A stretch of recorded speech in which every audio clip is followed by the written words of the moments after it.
Since I've been moving into my new place, I haven't had the chance to go to the theaters for about 2 weeks now. And in that time, we've gotten 2 pretty big movies that I kind of wanted to talk about. First being Lilo and Stitch, and then second is Tom Cruise's Mission Impossible, the last of the Mission Impossible franchise, allegedly. No, it's probably the last one. So these 2 movies came out 2 weekends ago, and we have the numbers for this. Actually, let's go to its opening weekend for both. So obviously, Lilo and Stitch kind of swept the theaters, almost $150 million in its opening weekend, which is kind of crazy because, that's almost all of what Thunderbolts made in 4 weekends. And then we have Mission Impossible coming in second. I think everyone knew that, $64 million. But then that was opening weekend, and now this past weekend, we've got Lilo and Stitch now bringing in 61 mil, and Mission Impossible 27 million. So looking at these numbers, Lilo and Stitch, seems to be doing pretty good. Actually, let me check. So Lilo and Stitch, apparently its budget is 100 million.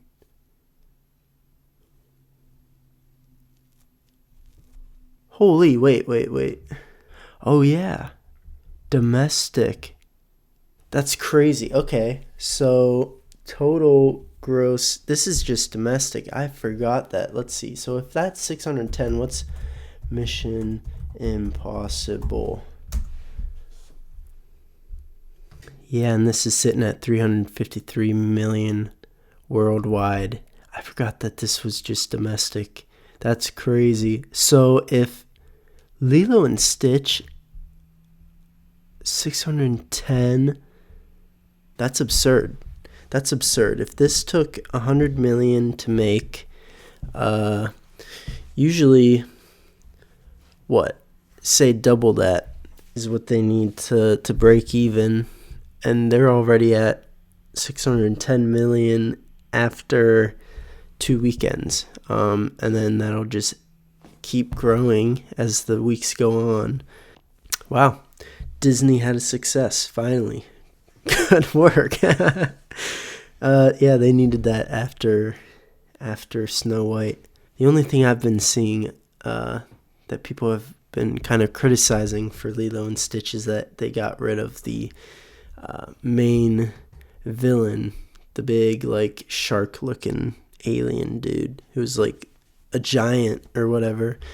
They said he's no longer the villain. It just wouldn't work for live action. Oh yeah, here he is.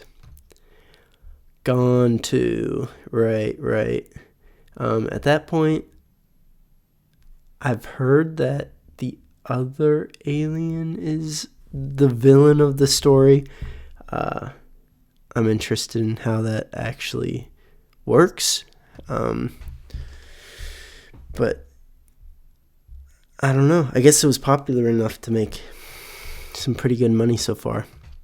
And then Mission Impossible, like it said here, 353.8 million worldwide. That's a nice chunk of change. Domestic, blah, blah, blah. How much did this cost? Yikes. So this one costed 400 million to make. This says it's closer to 550 million. That's not good for them. If that's what does that say? If that's just the base budget, then you have marketing on top of that. Yeah, they're falling short, real short right now. But let's see what people have to say about it, though. Apparently, it's getting decent reviews, you know.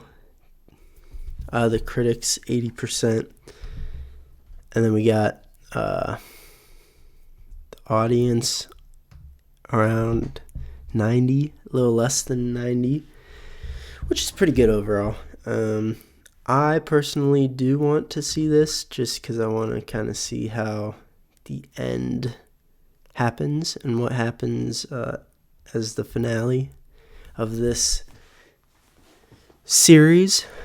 So I'll probably go and watch that. Same with Lilo and Stitch, just because I'm curious. This has gotten even better reviews when it comes to audience, which is what I tend to look for more often than the critic score. Verified audience 93%, that's very good. And then all audience 85%, that's still pretty decent. And then the critics don't seem to like it. Yeah, mediocre. But honestly, for the first 2 weekends, Lilo and Stitch has been, according to these numbers, a pretty big success, which is nice. Disney needed that, especially their live action movies. Yeah, just been losing money in general, and this, gives them a little bit of a cushion, which is nice. Mission Impossible, not so sure. I guess we'll see as the weekends progress. But, yeah, I don't know. Maybe they'll be able to squeak out a profit. We'll see.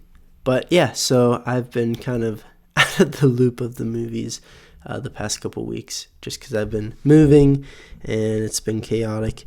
But now that I'm back, I just wanted to kind of talk about it a little bit.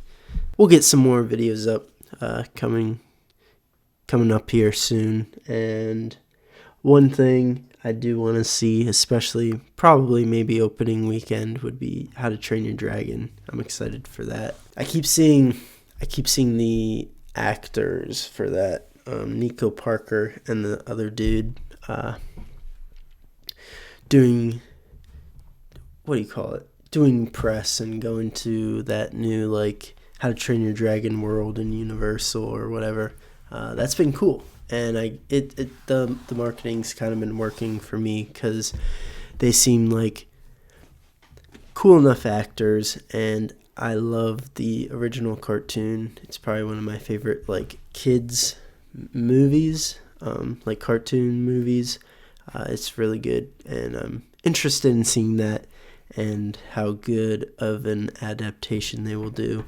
Sure, it's a live action adaptation, which they're all starting to get a bit old, but I have high hopes for, the How to Train Your Dragon one. Should be fun. But yeah, I think that's about all that I wanted to talk about today. If you got this far, thanks for listening. No rants today. We've been pretty mellow this video, which I need from time to time. I can't be ranting about everything all the time. But I want to hear your guys' thoughts if you've seen any of these movies, what you thought about them, that sort of thing, and what you're excited to see this summer, upcoming movies. But yeah, that's about all that I have. Thank you guys for watching, and I'll talk to you guys in the next one.